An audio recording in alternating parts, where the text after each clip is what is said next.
ಸೌಜನ್ಯ ಬಗ್ಗೆ ಮಾತಾಡಿ ಬರೀ ನಿಮ್ಮ ಫೋಟೋಸು ನಿಮ್ಮ ರೀಲ್ಸು ಬರೀ ನಿಮ್ಮ ವೈಯಕ್ತಿಕದ್ದನ್ನೇ ಹಾಕೋತಿರಲ್ಲ, ಮಾತಾಡಿ ಅಂತ ಹೇಳ್ತಿದ್ದೀರಾ. ಸೊ ಏನಂತ ಮಾತಾಡಲಿ ಅಣ್ಣ ನಾನು? ಹಾಂ ಹೇಳಿ, ಏನಂತ ಮಾತಾಡಲಿ? ಸೌಜನ್ಯ ಅವ್ರ ಕೇಸ್ ಆಗಿ 12 years ಆಗಿದೆ. ನಾನು ಮಾತಾಡಿ ಎಲ್ಲ ಸಾರ್ಟ್ ಔಟ್ ಆಗಿಬಿಡುತ್ತೆ ಅನ್ನೋಂಗಿದ್ದಿದ್ರೆ ಇಷ್ಟೊತ್ತಿಗೆ ಆ ಪ್ರಾಬ್ಲಮ್ಮು ಸಾರ್ಟ್ ಔಟ್ ಆಗಿಬಿಡ್ತಿತ್ತು.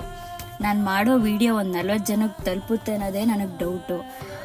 ಅಂದಮೇಲೆ ನಾನು ಮಾತಾಡಿ ಎಲ್ಲ ಸಾರ್ಟ್ ಔಟ್ ಆಗಿ, ಸೊ ಕಾನೂನು ಮುಂದೆ ನಾನು ದೊಡ್ಡೋಳಲ್ಲ, ನೀವು ದೊಡ್ಡವರಲ್ಲ.